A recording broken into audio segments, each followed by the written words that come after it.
আসসালামু আলাইকুম। এই ভিডিওতে আমি নামাজ বা প্রার্থনার আধ্যাত্মিক শক্তি নিয়ে জীবন ঘনিষ্ঠ কিছু আলোচনা করব, যে শুধু ধর্মপ্রাণ নামাজই নয়, সেকুলার বা লিবারাল নাস্তিকদের কাছেও প্রার্থনার অর্থ বা উপযোগিতা সম্পর্কে একটা পরিষ্কার ধারণা দিবে। তবে শেষ পর্যন্ত মনোযোগ দিয়ে না শুনলে আমার বক্তব্য উল্টো বুঝবেন, তাই আশা করি সাথে থাকবেন শেষ পর্যন্ত। কোরআনের সালাত ও আমাদের নামাজ শিরোনামে আমার আগের ভিডিওটি প্রায় 40 মিনিট।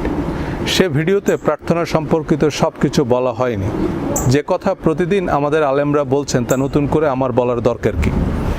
তবে ভিডিওটি দেখে আল কোরআন প্রচার সংস্থার চেয়ারম্যান মুফতি আল্লামা খলিলুর রহমান ভাই অনুরোধ করেছেন যে এই আলোচনা অনেকের জন্য একটু কঠিন হয়ে যাচ্ছে, অনেকে ভুল বুঝছে, নামাজ নিয়ে আরেকটা ভিডিও বানালে ভালো হয়। তাই নামাজ নিয়ে আরেকটি পূর্ণ দৈর্ঘ্য আলোচনা করছি। তবে ভিডিওটি বেশি লম্বা হয়ে যাওয়ায় আমি একই শিরোনামে দুটি পর্বে আলোচনা করব। আগের ভিডিওটি ইউটিউবে আপলোড করার 5 মিনিটের মাথায় আমার খুব পছন্দের একজন কমেন্ট করলেন যে আপনার এক্সপার্টিজ হচ্ছে মার্কেটিংয়ে, আপনি কেন মানুষকে নামাজে নিরুৎসাহিত করছেন?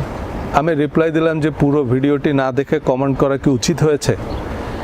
প্রায় 2 মাস পর উনি আমার পুরো ভিডিও দেখে আবার কমেন্ট করলেন যে সরি ভাই, আজকে আপনার পুরো ভিডিওটি দেখেছি, আপনার কথা তো ফালানোর মতো না।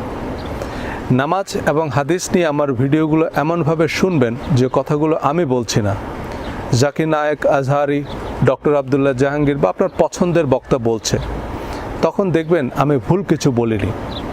ভুলটা মূলত আমাদের মনোজগতে, দেখার ভঙ্গিতে। আমরা সাধারণত ভিডিওর থাম্বনেল, টাইটেল বা ইন্ট্রো দেখে অথবা বক্তা কি আহলে কোরআন, আহলে হাদিস, সুফি, সালাফি, লিবারাল ইত্যাদি দৃষ্টিকোণ থেকেই বক্তব্যকে মূল্যায়ন করি এবং আমাদের নিজেদের দল, মত বা সুবিধা অনুযায়ী বুঝি। এসব দলের কোনোটিতেই কোনো সমস্যা নেই। সমস্যা হচ্ছে আমরা আসলে কেউ আহলে কোরআন, আহলে হাদিস, সুফি, সালাফি বা লিবারাল না। শেষ পর্যন্ত সবাই নিজেদের পছন্দ এবং সুবিধা অনুযায়ী বুঝি। কোরআন, হাদিস, মাযহাব, সুফি, সালাফদের সবাই নিজেদের লাভ অনুযায়ী মানে। আমি হই অত্যাচারী, ইতর, মিথ্যাবাদী, ধর্ষক, খুনি, লম্পট, কোনো সমস্যা নেই। শুধু মুখে বলবো মাশাআল্লাহ, আলহামদুলিল্লাহ, জাযাকাল্লাহ খায়রান, আর বিশ্বাস করব মস্ত বড় মুফতি, শায়খুল হাদিসরা যা বলে তাই খোদার কালাম, এতেই হবে। চিন্তা বা বোধের চর্চা না করলেও চলবে। আগের ভিডিওর শেষাংশে আমি প্রার্থনা বা নামাজের মহিমা নিয়েও কথা বলেছি। তবে সে ভিডিওতে মূলত কোরআনের কনটেক্সটে সালাত প্রতিষ্ঠার তাৎপর্য বা সালাতের ব্যাপকতা বোঝানোর চেষ্টা করেছি, যে সালাতের আনুষ্ঠানিকতায় কোনো পুণ্য নেই, পুণ্য হচ্ছে সালাত প্রতিষ্ঠায়। সূরা বাকারা 177 নং আয়াতের শুরুতেই আল্লাহ বলেছেন, লাইসাল বিররা আন তুওয়াল্লু উজুহাকুম কিবালাল মাশরিক ওয়াল মাগরিবে, পূর্ব পশ্চিমে তোমাদের মুখ ফেরানোতে কোনো পুণ্য নাই।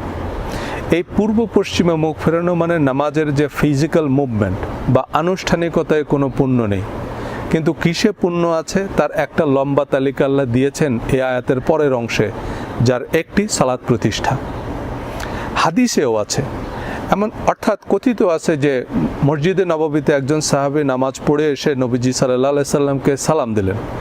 নবীজি সাল্লাল্লাহু আলাইহি সাল্লাম বললেন, তোমার নামাজ হয়নি, তুমি আবার নামাজ পড়ো। তার মানে হন্তদন্ত হয়ে দৌড়ে গিয়ে হড়বড় করে মুখস্থ কিছু করার নাম সালাত নয়। অনেকে আবার নামাজ প্রতিষ্ঠার অর্থ পিটিয়ে নামাজ পড়ানো বোঝেন এবং ইসলামের দলগুলোর রাষ্ট্র ক্ষমতায় যাওয়ার জন্য এই নামাজ কায়েম একটি প্রধান ইশতেহার। সর্বনাশ। আবার অনেক সেকুলার মানুষের কাছে নামাজ এক অর্থহীন আনুষ্ঠানিকতা। একমাত্র আল্লাহ ছাড়া আর কোনো সামাজিক বাহবা বা লোক দেখানোর উদ্দেশ্য থাকলে তা যে একমাত্র আল্লাহর ইবাদত নয়, তা বুঝতে আকায়েদের পণ্ডিত হতে হয় না। আর যে ইবাদত একমাত্র আল্লাহর উদ্দেশ্যে নয়, তার নাম যে শিরক, তা কোন মুসলমান জানে না? নামাজ না পড়ার গুনাহ মাফ হবে, কিন্তু শিরকের গুনাহ কি মাফ হবে? আমরা যে একমাত্র আল্লাহর জন্য নামাজ পড়ি না, তা আমাদের দৈনন্দিন কর্মকাণ্ড থেকে বেশ পরিষ্কার বোঝা যায়। শুধু নামাজ নয়, আমাদের প্রধান ধর্মীয় আচার অনুষ্ঠান থেকে জীবনকে বিচ্ছিন্ন করায় পুরো ধর্মটাই নিষ্প্রাণ আনুষ্ঠানিকতা, অনর্থক লৌকিকতা, অতি প্রাকৃতিক বা রহস্যময় কল্পকাহিনীতে পরিণত হয়েছে, যা ঢেকে গেলানোর মতো গিলতে বা গেলাতে হচ্ছে। 3 ইডিয়টসের র্যাঞ্চোর লেকচার অনেকেরই মনে আছে। চাবুক কি ডর সে তো सर्कस का शेर भी उछल के कुर्सी पर बैठना सीख जाता है, लेकिन ऐसे शेर को हम वेल ट्रेन्ड कहते हैं, वेल एजुकेटेड नहीं। সালাতের প্রথম ভিডিওটির মূল উপজীব্য বিষয় ছিল কোরআনের নিরবিচ্ছিন্ন অনুসরণ, অর্থাৎ জীবনের প্রতিটা ক্ষেত্রে ছায়ার মতো কোরআনের নিরবিচ্ছিন্ন অনুসরণ করাই সালাত প্রতিষ্ঠা। সে ভিডিওটি যদি না দেখে থাকেন, আমি ইনসিস্ট করব দেখার জন্য। কেবলমাত্র কোরআনের নিরবিচ্ছিন্ন অনুসরণ অর্থেই সালাত বেহেশতের চাবি, সালাত অন্যায় অনৈতিক কাজ থেকে ফিরায় রাখে এবং সালাত প্রতিষ্ঠার আন্দোলন যুক্তিসঙ্গত। কোরআন কায়েম করার অর্থ সাম্য, নৈতিকতা ও ন্যায়ভিত্তিক সমাজ বা রাষ্ট্র গঠন। কিন্তু আমাদের জীবনে কোরআনের নিরবিচ্ছিন্ন অনুসরণ এবং সমাজে কোরআন প্রতিষ্ঠা কল্পনাতীত কঠিন, ধারণাতীত দুরূহ ব্যাপার। আমরা যারা সমাজ এবং রাষ্ট্রে কোরআন প্রতিষ্ঠার আন্দোলন করছি, তারা কোরআনও বুঝি না, সমাজ বা রাষ্ট্রও বুঝি না। কোরআন কায়েম করতে হলে সবার আগে নিজের জীবনে কোরআন প্রতিষ্ঠা করতে হবে। এই ভিডিওতে আমি প্রার্থনা অর্থে নামাজের তাৎপর্য নিয়ে কথা বলবো। আমাদের প্রচলিত নামাজের যে ধারণা, তার সাথে কোরআনে বর্ণিত সালাতের সম্পর্ক তৈরি করা কঠিন। কিন্তু কোরআনের যে ধারণাগুলোর সাথে আমাদের প্রচলিত নামাজকে খুব সহজেই যুক্ত করা যায়, তা হচ্ছে দোয়া। যেমন জানাজা নামাজ মানে মৃত ব্যক্তির জন্য দোয়া। এছাড়া প্রার্থনা, আল্লাহর সাহায্য কামনা, আল্লাহর প্রশংসা, আল্লাহর ইচ্ছার কাছে নিজেকে সমর্পণ করার দৃঢ় প্রত্যয় ব্যক্ত করা, অর্থাৎ রুকু এবং সিজদা, আল্লাহর শ্রেষ্ঠত্ব ঘোষণা বা তাকবীর, একমাত্র আল্লাহর ইবাদত বা আনুগত্যের প্রতিজ্ঞা পুনর্ব্যক্ত করা, জিকির বা আল্লাহর স্মরণ, তাসবিহ বা আল্লাহর গুণকীর্তন, দুরুদ বা নবীজির প্রতি দোয়া ও সালাম, তাজকিয়া বা আত্মশুদ্ধি। কোরআনের এই নির্দেশগুলিকে একত্রিত করে সালাত নাম দেওয়া হয়েছে। কেন দেওয়া হয়েছে? হাদিস অনুযায়ী। এরপর সেটাকে নামাজ নাম দেওয়া হয়েছে কি অনুযায়ী? মুঘল সম্রাটদের ইচ্ছা অনুযায়ী। এটা শুধু নাম হলে সমস্যা ছিল না, সমস্যা হচ্ছে আমাদের দৈনন্দিন ধর্মচর্চার বেশিরভাগ কিছুই কোরআন, হাদিস, ফিকহ ভিত্তিক নয়। আমাদের মহান সম্রাটদের ইচ্ছার ভিত্তিতে করি। ব্রিটিশ না থাকলেও ব্রিটিশদের ভাষা, সংস্কৃতি, আইন আছে এবং থাকবে। আকবর না থাকলেও আকবরের দ্বীন এলাহি আছে। শিয়াদের কাফের ফতোয়া ধুলেও শিয়াদের অনেক বিশ্বাস, চর্চা আমরা নিজেদের অজান্তেই বয়ে বেড়াচ্ছি। এই কোরআন বিরুদ্ধ জগাখিচুড়ি ধর্মচর্চার বিরুদ্ধে কথা বললেই উল্টা আহলে কোরআন, নাস্তিক, মুরতাদ গালি শুনতে হয়। কোরআন যেটাকে সদাকা বলেছে, আমরা সেটাকে জাকাত বলি। কেন বলি? রোগ জটিল না হলে কি কেউ বিশেষজ্ঞ সার্জন ডাকবে? জাকাত মানে দান নয়, পরিশুদ্ধ করা। যেমন তাজকিয়া আর নফস, আত্মাকে পরিশুদ্ধ করা। জাকাত নিয়ে একটি আলাদা ভিডিওতে বলবো। যাই হোক, কোরআনে সালাত শব্দটি প্রার্থনা অর্থেও ব্যবহৃত হয়েছে। সালাত বা নামাজ মানে দোয়া বা প্রার্থনা। সূরা আত-তাওবা 103 নং আয়াতে দোয়া অর্থে সালাত ব্যবহৃত হয়েছে। ওয়াসাল্লি আলাইহিম ইন্না সলাতাকা সাকানুল লাহুম। আর তাদের জন্য দোয়া করো, নিশ্চয়ই তোমার দোয়া তাদের জন্য প্রশান্তিকর। কোরআনে প্রার্থনা অর্থে দোয়া শব্দটির ব্যবহারই বেশি স্পষ্ট। সূরা গাফির 60 নং আয়াত, ওয়াকালা রাব্বুকুম উদউনি আস্তাজিব লাকুম। তোমাদের প্রতিপালক বলেন, তোমরা আমাকে ডাকো, আমি তোমাদের ডাকে সাড়া দিব। সূরা আরাফ 55 নং আয়াত, তিনি বলেন, উদউ রাব্বাকুম তাদাররুআন ওয়া খুফিয়া। তোমরা কাকুতি মিনতি সহকারে ও সঙ্গোপনে তোমাদের প্রতিপালককে ডাকো। সূরা বাকারা 186 নং আয়াত, উজিবু দাওয়াতাদ দাঈ ইযা দাআন ফালিয়াস্তাজিবু লি। আমি আহ্বানকারীর ডাকে সাড়া দিই যখন সে আমাকে ডাকে, সুতরাং তারা যেন আমার ডাকে সাড়া দেয়। সূরা নামল 62 নং আয়াত, আম্মা ইয়াজিবু মুত্তারান ইযা দাআহু ওয়া ইয়াকশিফুস সুআ।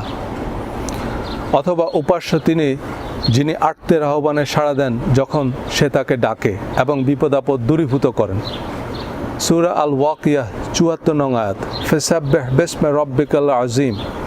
অতএব তোমরা মহান রবের নামে তাসবিহ পাঠ করো। সূরা আলার প্রথম আয়াত, সাব্বিহ ইসমা রাব্বিকাল আ'লা। তুমি তোমার সুমহান রবের নামে তাসবিহ পাঠ করো। আগের ভিডিওতে আরও বিশদ বলেছি যে এগুলোকে সালাতের সাথে সম্পর্কিত করা যায় দোয়া বা প্রার্থনা অর্থে। কিন্তু আমাদের দোয়ায় আমাদের ভাগ্যে কোনো পরিবর্তন আসে না, কারণ কি প্রার্থনা করি, কেন করি, তাই আমরা জানি না। আমাদের প্রার্থনা কবুল হয় না কারণ আমরা যা চাই তার যোগ্য আমরা নই। যোগ্যতা অর্জন না করে আবেদন করলে আবেদন বিবেচনা তো বহুদূর, গৃহীতই হবে না। যেমন বিশ্ববিদ্যালয়ে ভর্তি হতে উচ্চ মাধ্যমিক পরীক্ষায় পাশ করতে হবে, এখন কেউ পঞ্চম শ্রেণী পাশ না করে বিশ্ববিদ্যালয়ে ভর্তির আবেদন করলে কর্তৃপক্ষ তার আবেদনপত্র গ্রহণই করবে না, কারণ তার আবেদনের যোগ্যতাই নেই। আমি এখন বিসিএস পরীক্ষার জন্য আবেদন করলে পিএসসি আমাকে প্রিলিমিনারি পরীক্ষার জন্য ডাকবে না, কারণ আমার আবেদন করার বয়সই নেই। একইভাবে আমরা আবেদন করার ন্যূনতম যোগ্যতা যাচাই না করেই আল্লাহর দরবারে মিলিয়নিয়ার বিলিয়নিয়ার বিভিন্ন পদে আবেদন করি, যা কর্তৃপক্ষের বিবেচনা তো বহুদূর, প্রাথমিক বাছাই বাদ পড়ে। যার যোগ্যতা আছে সে আপাত দৃষ্টিতে আল্লাহর দুশমন হলেও আল্লাহ তাকেই বিলিয়ন ডলার দিচ্ছেন, নেতৃত্ব, কর্তৃত্ব, সম্মান, মর্যাদা, রাজত্ব দিচ্ছেন। এটাই আল্লাহর চিরন্তন নিয়ম, তার বিধিত প্রকৃতির অলঙ্ঘনীয় আইন। এই আইনের কোনো নড়চড় হবে না। সূরা রাদ 11 নম্বর আয়াত, আল্লাহ তাআলা বলেন, ইন্নাল্লাহা লা ইউগাইয়িরু মা বিকাওমিন হাত্তা ইউগাইয়িরু মা বিআনফুসিহিম। অর্থাৎ নিশ্চয়ই আল্লাহ কোনো সম্প্রদায়ের অবস্থা পরিবর্তন করেন না যতক্ষণ না তারা নিজেদের অবস্থা নিজেরা পরিবর্তন করে। যারা পরকালে বিশ্বাস করেন না তারাও দুনিয়ার জীবনে সফল হতে চান। আল্লাহর বিধিবিধানে বিশ্বাস না থাকলেও প্রকৃতির নিয়মে আস্থা আছে। আল্লাহর হুকুম ছাড়া গাছের একটি পাতাও ঝরে না, এটা অবৈজ্ঞানিক মনে করলেও প্রকৃতির নিয়মের বাইরে যে গাছের পাতাটা নড়বে না তা নিশ্চয়ই মানে। যে মিথ্যা বলে তাকে মানুষ বিশ্বাস করে না, যে মানুষকে কষ্ট দেয়, মানুষের সাথে রূঢ় আচরণ করে, তাকে মানুষ পছন্দ করবে না। প্রতারণা, ভেজাল, নিম্নমানের পণ্য দিয়ে ব্যবসা করলে যে সে ব্যবসায় ব্যর্থ হবে, একজন ভালো মানুষ না হলে যে সে কোনো সমাজেই গ্রহণযোগ্য হবে না, এই চিরন্তন নিয়মগুলো নাস্তিক বা দুনিয়াবাদীরাও মানেন। প্রকৃতির এই অলঙ্ঘনীয় আইনকে আমরা আল্লাহর হুকুম বা বিধান বলে মানি। বিজ্ঞানীরা বিভিন্ন পর্যবেক্ষণ গবেষণা করে প্রকৃতির নতুন নতুন নিয়ম আবিষ্কার করছেন। ডায়রিয়ায় পানীয় লবণ শূন্যতার কারণে শরীর নিস্তেজ হয়ে মানুষ মারা যায়। খাবার স্যালাইনের মাধ্যমে পানীয় লবণের সরবরাহ ঠিক রাখলে ডায়রিয়াজনিত মৃত্যু হবে না। এটাই প্রকৃতির নিয়ম, যাকে আমরা আল্লাহর ইচ্ছা বলি। এ নিয়মের বাইরে গেলে আস্তিক নাস্তিক যেই হোক, ফলাফল অনিবার্য। খাবার স্যালাইন আবিষ্কারের আগেও এটাই ছিল প্রকৃতির বিধান, শুধু মানুষ তা জানত না। এই সৌরজগৎ, বিশ্বজগতের সব কিছুই একটা সুনির্দিষ্ট নিয়ম মেনে চলে। প্রকৃতির অবধারিত নিয়ম অমান্য করলে প্রকৃতি তার নিজস্ব নিয়মে সাইক্লোন, মহামারী, ভূমিকম্প বা জলোচ্ছ্বাস দিয়ে আমাদের নিশ্চিহ্ন করে আবার নতুন প্রজন্মের জন্য নিজেকে সারিয়ে তুলবে। বন উজাড় করলে, পরিবেশ জীববৈচিত্র্য ধ্বংস করলে বিশ্বের তাপমাত্রা বাড়বে, মেরু অঞ্চলের বরফ গলবে, সমুদ্রপৃষ্ঠের উচ্চতা বাড়বে, পার্মাফ্রস্ট সয়েল গলে হাজার বছরের পুরনো ব্যাকটেরিয়া, ভাইরাস লোকালয়ে ছড়িয়ে পড়বে। তার মানে আমরা যাই ভোগ করছি তা প্রকৃতি প্রদত্ত আমাদের কৃতকর্মের প্রতিদান। মানুষের সাফল্য ব্যর্থতার সাথে সংশ্লিষ্ট প্রকৃতির আইন নিয়েও বিস্তর গবেষণা হয়েছে। এসব গবেষণায় জয় পরাজয়, সাফল্য ব্যর্থতার চূড়ান্ত নিয়ম উদ্ঘাটন করেছে। সানজুর যুদ্ধ জয়ের কালজয়ী নীতিমালায় বলেছেন যে সেনাবাহিনীর নৈতিক মনোবল আর বিপুল জনসমর্থন নাই, তাদের সংখ্যা সমরাস্ত্র যাই হোক, তারা যুদ্ধ জিততে পারবে না। খলিফা ওমর রাদিয়াল্লাহু তাআলা আনহু অর্ধেক পৃথিবীর আমির হয়েছেন, কারণ তার ন্যায়পরায়ণতা, সুশাসনের খবর প্রতিটি জনপদে ছড়িয়ে পড়েছে। প্রতিটি জনপদ ইসলামের ন্যায়ভিত্তিক শাসন ব্যবস্থাকে অভ্যর্থনা জানানোর জন্য উদ্গ্রীব ছিল। আজ আমরা যারা খেলাফত প্রতিষ্ঠার আন্দোলন করছি, তাদের মধ্যে খলিফা ওমর রাদিয়াল্লাহু তাআলা আনহু কে? সফল হতে হলে সাফল্যের জন্য নিজেকে যোগ্য করে গড়ে তুলতে হবে, নইলে শুধু প্রার্থনায় সাফল্য মিলবে না। ইন্নাকা লা তানজি মিনাশ শাওকিল আইনাব, কাটা গাছ লাগিয়ে আঙ্গুর আশা করলে তা থেকে আঙ্গুর মিলবে না। নেতৃত্বের গুণাবলী না থাকলে পয়সা খরচ করে পদ কেনা যাবে, কিন্তু নেতা হওয়া যাবে না। এটাই প্রকৃতির বিধান, এটাই আল্লাহর ইচ্ছা। অর্থাৎ যেটাকে বিজ্ঞানপন্থী বা প্রকৃতিবাদীরা প্রকৃতির নিয়ম বলছেন, আমরা সেটাকে আল্লাহর হুকুম বা বিধান বলি। আধুনিক মনোবিজ্ঞানের বেশ কিছু ধারণা, যেমন ল অফ অ্যাট্রাকশন, সমর্থন করে যে প্রকৃতি মানুষের যৌক্তিক চাওয়া বা প্রার্থনার জবাব দেয়।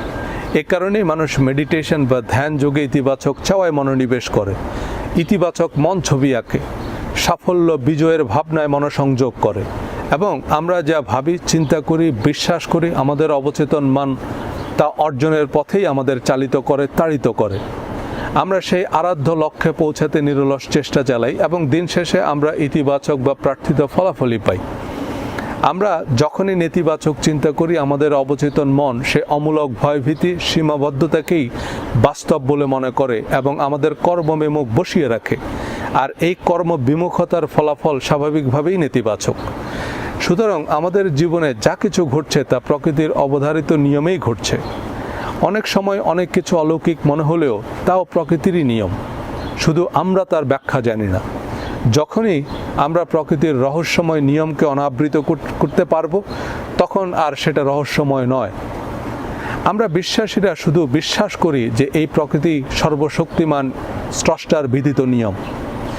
আল্লাহর আকৃতি আকার সম্পর্কে আমরা কিছুই জানি না, শুধু বিশ্বাস করি যে তিনি এই বিশ্ব ব্রহ্মাণ্ডের অলঙ্ঘনীয় নিয়মের নিয়ন্ত্রক।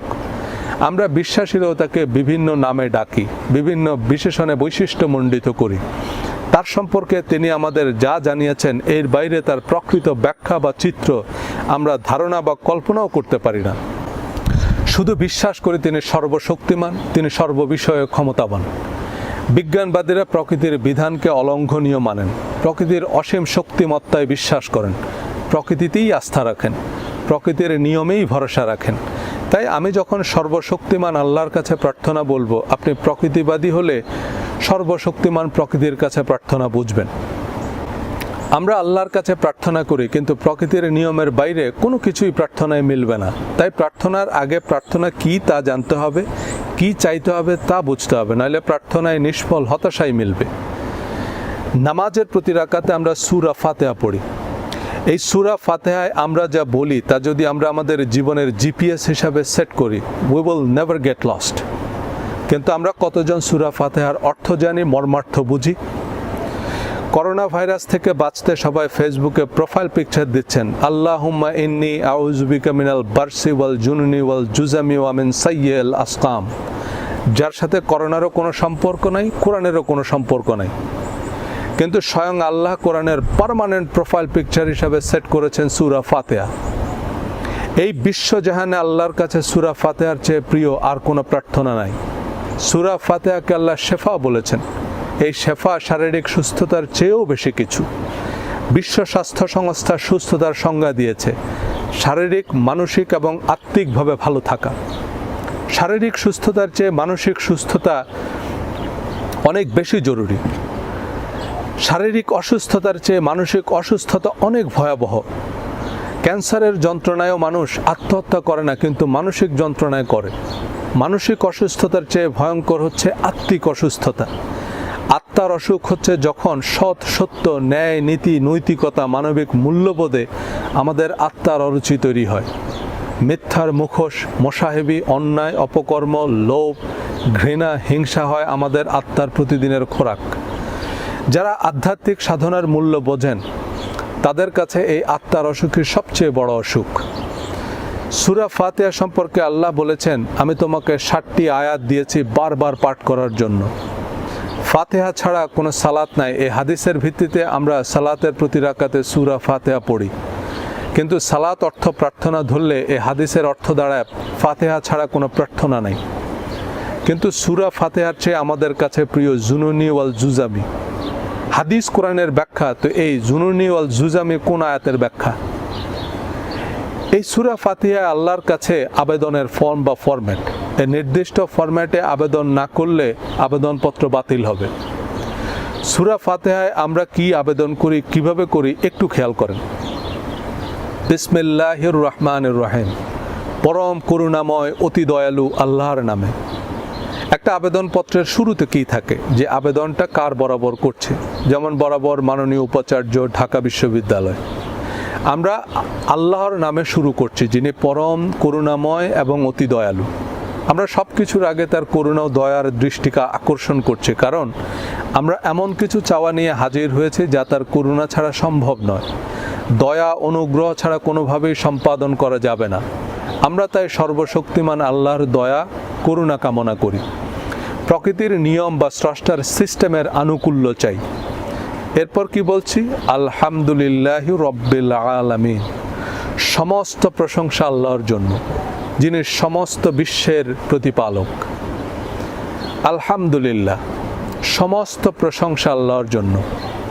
আমাদের জীবনের যাবতীয় সমস্যার চিরন্তন সমাধান হচ্ছে আলহামদুলিল্লাহ, বা সকল প্রশংসা আল্লাহর জন্য। কোন আল্লাহ? যিনি সমস্ত জগতের বিধাতা।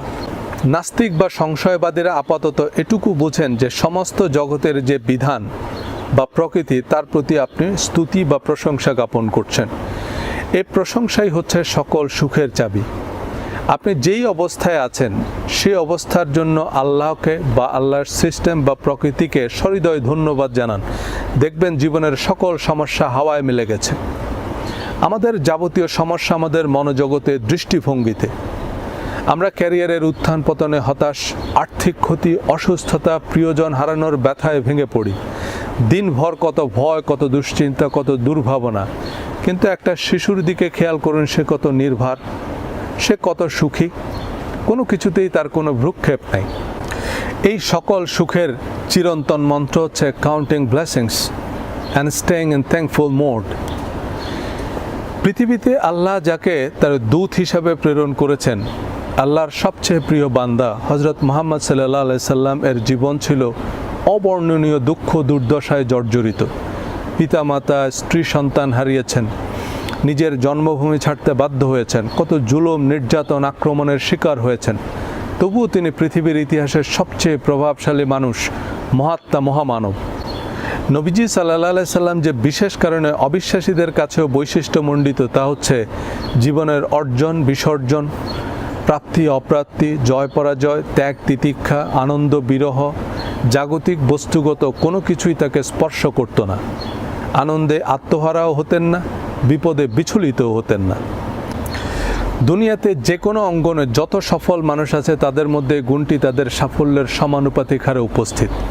তাদের আবেগের উপর তাদের নিয়ন্ত্রণ আছে। তারা দুর্গম রণক্ষেত্রে কঠিন ব্যবসায়িক বাস্তবতায় ধৈর্য হারায় না, আকস্মিক দুর্ভোগে বিচলিত হয় না, অনাকাঙ্ক্ষিত দুর্ভোগে অধৈর্য হয় না। এই অল ইজ ওয়েল অ্যাটিটিউডই আপনাকে অজেয়, অপ্রতিরোধ করে তুলবে। এই অল ইজ ওয়েল অ্যাটিটিউডের ইস্পাত কঠিন ভিত্তি হচ্ছে আলহামদুলিল্লাহ। যারা সন্তুষ্ট, কৃতজ্ঞ, আল্লাহ তাদের আরও কৃতজ্ঞ হওয়ার উপকরণ দেন। Gratitude is the sign of noble souls. সূরা বাকারা 152 নং আয়াতে আল্লাহ বলেছেন, ফাজকুরুনি ইয়াজকুরুকুম ওয়াশকুরু লি ওয়ালা তাকফুরুন। তোমরা আমাকে স্মরণ করো, আমিও তোমাদের স্মরণ করব। তোমরা আমার প্রতি কৃতজ্ঞ হও আর কৃতজ্ঞ হয়েও না।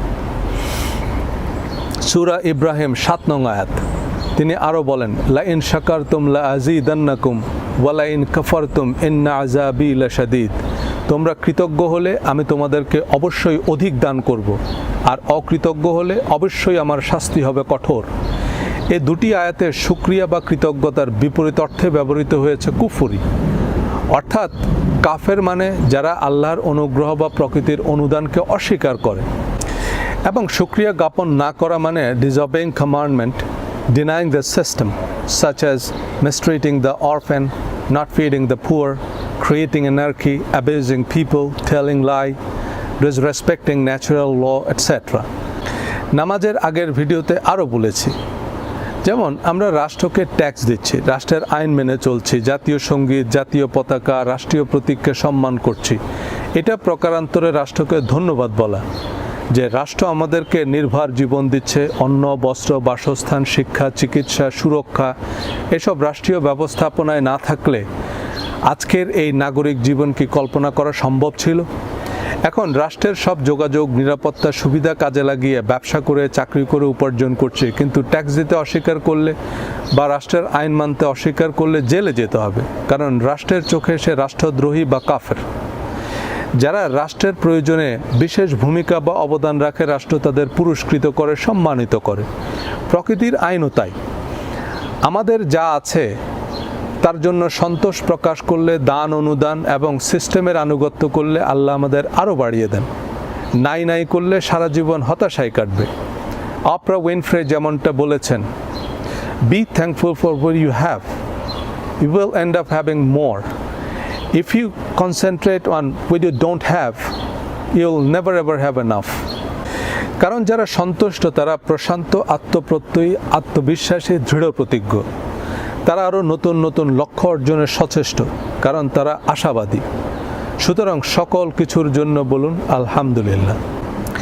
এরপর কি বলছি? আর রহমানির রহিম, পরম করুণাময়, অতি দয়ালু। আবারও তার দয়া, করুণার কথা বলছি, কারণ তার দয়া, করুণা ছাড়া কোনো কিছুই সম্ভব নয়। প্রকৃতির অনুগ্রহ ছাড়া কিছুই সম্ভব ছিল না, কিছুই সম্ভব হবে না। 3 মিনিট আমাদের হার্ট কাজ না করলে আমরা মৃত। এই পৃথিবীটা 1 সেকেন্ডের জন্য স্থির থাকলে আমরা সবাই ছিটকে গিয়ে মঙ্গল গ্রহে পড়ব। আমাদের পৃথিবীর মতো একটি গ্রহ না থাকলে এই গ্যালাক্সির কিছুই যায় আসে না। আটলান্টিকের কাছে একটা ঝিনুক যেমন, আমাদের গ্যালাক্সির কাছে এই পৃথিবীটা তার চেয়েও ক্ষুদ্র। এমন 2 বিলিয়ন গ্যালাক্সি নিয়ে আমাদের ইউনিভার্স, এমন অসংখ্য ইউনিভার্স আছে আমাদের বিশ্ব ব্রহ্মাণ্ডে।